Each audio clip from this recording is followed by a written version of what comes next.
क्षमा breaking Jain news.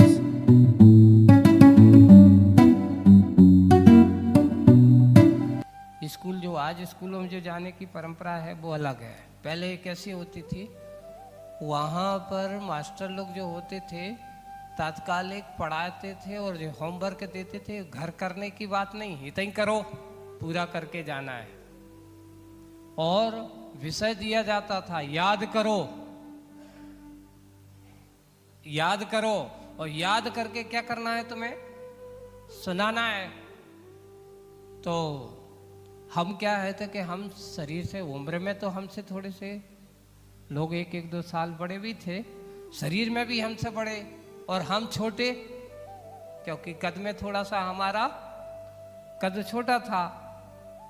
अब होता ये है कि एक बार एक विषय दिया गया, 27 नक्षत्र होते हैं अपने, जो है ना ये नक्षत्र है ज्योतिष में, जो 27 नक्षत्र है तो वो भी पढ़ाए जाते थे। तो 27 नक्षत्रों की नाम याद करके सुनाना है। टीचर ने कह दिया, उनको दे दिए सबके नाम, और इन सबके 27 नक्षत्रों के नाम याद करो और सुनाओ। तो हम क्या करते, भले कि 27 नक्षत्रों के नाम याद करने बैठ जाते थे। ज़्यादा से ज़्यादा 5-7 मिनट में हमने पूरे 10 नक्षत्रों के नाम याद किए, टीचर को, शिक्षक महोदय को सुनाया, और शिक्षक महोदय ने कहा कि जाओ तुम्हारी भोजन की छुट्टी, यानी तुम अपने घर पर, लोग पहले ऐसे थोड़ी टिफिन लेकर के जाते थे स्कूलों में, उनकी छुट्टी हो जाती। और जब तक याद नहीं हो तब तक खड़े हो जाओ, सब के सब, बैठे बैठे नहीं। क्या करना है, सब खड़े हो जाओ, खड़े होकर के याद करना है, खड़े होकर के। हम तो जल्दी फटाफट याद करके सुना करके और करके, कुछ बच्चे ऐसे होते थे कि हम भोजन करके आ भी जाते थे, लेकिन वे फिर भी खड़े हैं और अभी तक 27 नक्षत्रों के नाम याद नहीं होते थे। अब आप ही समझ लो हमारी कौन सी में गिनती होती, बुद्धिमानों में होती थी, होशियारों में होती थी कि ऐसी ही। आचार्य का बचपन से ही सही समय की दृष्टि, याददाश्त बहुत प्रखर थी। उनकी याददाश्त हमने देखा है कि कभी भी हम लोगों की या कोई भी किसी बात की वो होती थी, उनको पूरा का पूरा पक्का याद रहता था। अपन भूल सकते हैं पर आचार्य कहाँ क्या हुआ था, किस प्रकार की बात होती, और तत्काल जैसे अपन भूल जाएं तो तत्काल उसको संशोधन कर देते कि नहीं, ये वो प्रसंग वहाँ का है। वो तत्व चर्चाएं होंगी, और तत्व चर्चा जब भी चलती थी तो आचार्य को उस विषय को कहाँ क्या किस रूप में कहाँ कैसा लिखा हुआ है, आपको पूरा का पूरा प्रमाण सहित कवि होते थे। एक को याद रखो, आगम को पहले हमेशा अच्छे से परिपक्व रखो, अनुमान से नहीं चलना, प्रमाण से चलना। और जब प्रमाण होता था और उनका चिंतन इतना प्रखर होता था, जो कभी हम लोग वर्षों में नहीं सोच पाते थे, वही पढ़ने वाले हैं, वही चिंतन देने वाले हैं। हर साल तत्वार सूत्र पढ़ते थे, लेकिन आचार्य श्री वही तत्वार सूत्र में इतना चिंतन करके विषय दे देते थे कि ऐसा लगता था कि इस बार के तत्वार सूत्र में पिछले बार के तत्वार सूत्र में और नयापन दिख रहा है। ये चिंतनशीलता उनकी एक अनुपम धारा थी, एक विशेष बात होती थी।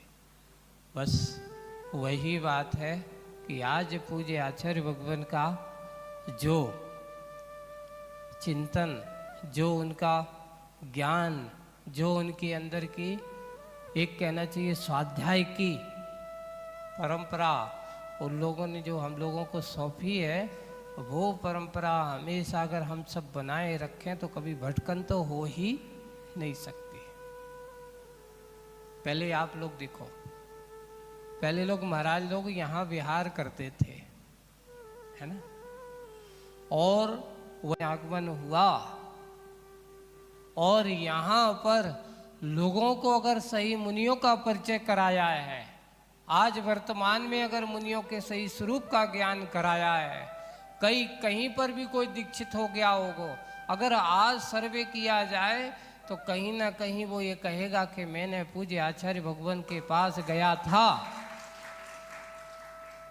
और उनसे ही मुझे क्या चाहिए थी, दीक्षा चाहिए थी। पर आचार्य जी के पास दीक्षा लेने में थोड़ा सा समय धीरज रखना पड़ता है, पर क्या करें, हम धीरज उनके पास दीक्षा नहीं ले पाए।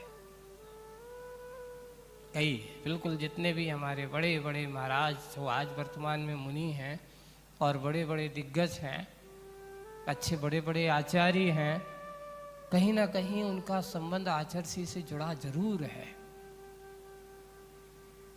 और उनसे जुड़ करके जितने भी हैं सब ने अपना जीवन में एक नया मार्ग, आज बड़े बड़े आचार्य हैं और बड़े बड़े आचार्य पद पर आसीन हैं, उनसे पूछा गया कि आपको वैराग्य का मूल कारण कहाँ से शुरुआत होगा, तो एक ही बात निकलती है कि मैंने पूज्य आचार्य भगवान की सन्निधि पाकर के उनके चरणों में जाकर के ये व्रत लिया, मैंने ब्रह्मचर्य व्रत उनसे लिया, दीक्षा फिर मेरी यहाँ हुई।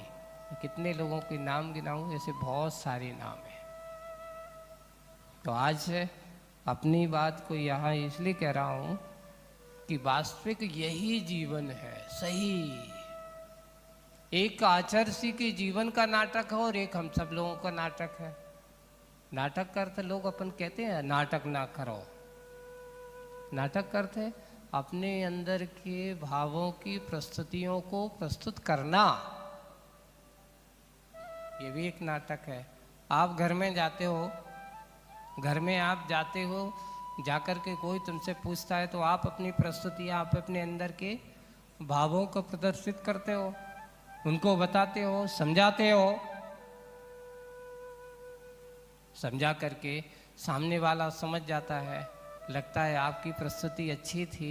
ये कहना चाहिए कि आचार्य जी की द्रव्य दृष्टि, या ये कहो कि उनने अपनी भूमिका को एक दिन से, तुम कहो कि एक दिन में उनने इतनी तैयारी की थी, नहीं। आचार्य जी की तैयारियां आज से कम 5 साल पहले से तैयारी चालू हो चुकी है। आचार्य जी ने अपनी भूमिका बनाने, उन्होंने अपने आप को कम से आज से नहीं, कम से 4 से 5 साल पहले अपने आप को तैयार कर लिया था। जैसे एक गुरु का काम जितना होता है, उन्होंने उतना काम करके जिम्मेदारियों को धीरे धीरे सौंपना है। हम लोग जब महामस्तकाभिषेक का कार्यक्रम हुआ पंचकल्याणक अभी 2022 में, आचार्य भगवान के पास थे, चर्चा होती थी। चर्चा होने के बाद आचार्य जी एक बात सबसे हम लोगों कई बार, एक बार नहीं, देखिए सबको अपने आप को उदाहरण दिया था, यही जो आज मैं दे रहा हूँ कि पंछी को पंख की जरूरत जब तक होती है जब तक उसे उड़ने की आवश्यकता हो। जब वह अपने आप को शिक्षित प्रशिक्षित हो जाता है और अपने आप में नीड में बैठना सीख जाता है, अब उसे किसी दूसरे की जरूरत नहीं होती है। वैसे ही आप सब लोगों को भी अब सबको अपने अपने आप को स्वाश्रित हो जाना चाहिए। अपने आप को चलना, वरिष्ठ हो गए हो, इतने साल हो गए हो, है ना, अपने अपनी जिम्मेदारियों को संभालो, अपना अपना कर्तव्य करो। ज़्यादा मेरे शरीर का कोई भरोसा, ये शब्द होते तो अब जब आचार्य जी ऐसा बोलते थे तो तात्कालिक सुनने में तो क्या लगता था, बुरा लगता था कि नहीं, क्योंकि अपना मोह, अपना राग कभी ये सोचता नहीं था ऐसा होगा, लेकिन उनके अंदर मोह भाव नहीं था। ये तो अपने से एक तो संसार की यही तो विशेषता है, छद्मस अवस्था की यही तो विशेषता है कि जिससे अपन को मिलता है उससे ज़्यादा अपन को क्या हो जाता है, राग हो जाता है। सामने वाले को राग है कि नहीं है, पर उनके मन में कोई राग भाव नहीं रहा। इसलिए कहा यात्री हमेशा अपने आप की यात्रा में भला सतर्क रहता है। ऐसे ही मोक्ष मार्ग के यात्रियों में पूज्य आचार्य भगवान की यात्रा, उनकी तो अद्भुत यात्रा रही है। उनके अंदर कोई राग नहीं, कोई निरीगता नहीं है। उन्होंने कभी किसी से राग भी नहीं किया तो किसी से द्वेष भी नहीं किया। विकल्प ना हो, सबको निर्विकल्प होना, यही सबसे बड़ी साधना मानी जाती है। और बस यही भूमिका, यही उनका उद्देश्य होता था। संस्मरण ज्ञान सागर जी के साथ में थे तो एक महाराज थे, राजस्थानी के थे, यहीं के उनके। अब हुआ ये कि उनको लाल मिर्ची बहुत पसंद थी, है ना। तो कई लोग तो उनको मिर्ची वाले महाराज ही, लाल मिर्ची महाराज आजर से सुनाते थे।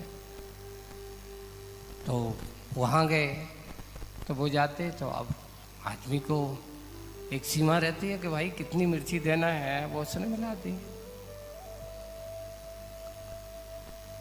और उसने एक बार उन्हें सारा किया, डाल दी। तो कहते और डालो। वो डर रहा है कि भाई क्या होगा, कितनी दें ऐसा। अब दूसरी बार एक चौका कर दिया। एक दिन हुआ है कि चौके में सामने वाले वो इशारों तो कर रहा है, वो समझ नहीं रहा है क्या करना है। अब नहीं समझ रहा है तो उनको सामने चीज रखी हुई है और वो समझ नहीं रहा है। अब वो बार बार करते करते थक गए, उन्हें लेते गए। अब जो चीज नहीं मिल रही तो मन में विकल्प हो रहा था। बाद में आहार जैसे ही हुए तो आहार के बाद उनका जो गुस्सा था वो फूट पड़ा। बाद में पता चल गई, महाराज के पास गए और जाकर के कहते हैं वो असल में जो चौकी वाला अलग था और जो आहार में बैठा सामने वाला वो बाहर वाला था। अब कहते हैं उसको इशारा करा, वो समझ नहीं पा रहा है। तो वो उससे कहते कि तेरे बाप की मिर्ची थी जो नहीं दे रहा था, तेरा जाता है क्या, तुझको कहता समझ में नहीं। कहते महाराज मैं क्या करूं, मेरी समझ में नहीं आया। ऐसा शब्द कहा। महाराज के पास भी खबर पहुंच गई, ज्ञान सागर जी के पास। उन्होंने जैसे ही सुना उनको अच्छा नहीं लगा, और नहीं लगा तो महाराज ने कहा, उनको बुलाया, बोले कि आज चौके में कुछ हुआ है। बोले कि नहीं महाराज, जो तो रोज होता है, जो सही। अच्छा आप रोज करते हो ऐसा? बोले कि क्या हुआ, हमें कुछ समझ में नहीं आया। आज एक श्रावक आया था, उसने आकर के कहा कि आज उससे आपने डांट करके उससे कहा कि क्या तेरे बाप की मिर्ची थी जो नहीं दी? बोले कि हाँ महाराज गलती हो गई। गुरुजी के सामने तो क्या कहेंगे, महाराज हम तो रोज लाल मिर्ची खूब खाते हैं, नहीं मिलती तो हमें भाता नहीं है। अच्छा, यानी आपको मिर्ची नहीं मिले तो आप भोजन नहीं कर सकते हो। ये बताओ, आप भोजन करने जाते हो तो आज से तुम्हारी किसका चीज जिसमें तुम्हें आसक्ति हो, क्यों? जिसमें आसक्ति का अपना हो, उस आसक्ति को छोड़ना साधना, यही साधना है। तुम्हारा कसाय बढ़ रही है, क्रोध आ रहा है, तो तुम्हारी साधना किसकी कर रहे हो? अरे यहाँ बन करके हमें अपने आप की आसक्ति। उस समय जब हुआ तो महाराज ने उनसे लाल मिर्ची तो आचार्य जी ने सुना करके कि ऐसे ऐसे भी मन में विकल्प हो जाते, हर की समय आदि है। उस समय साधु को विकल्प करना ही नहीं चाहिए। वहाँ हूँ करना ही नहीं चाहिए। इतना ही है कि अपना लिए जो साधना में सहयोगी है वो ही लेना चाहिए। और ये पता चल गया कि ये मेरे लिए सहयोगी नहीं, तो हाँ देखिए, मांगना तो नहीं चाहिए पर मना तो कर सकता है, ये भी ज़रूरी है जानने में। महाराज आप कह रहे हो मांगना नहीं चाहिए तो मना भी नहीं करना चाहिए, नहीं, मना तो करने का विधान है, मांगने का कोई विधान नहीं है। क्यों? इसलिए क्योंकि अपनी साधना और अपनी अनुकूलता बनाए रख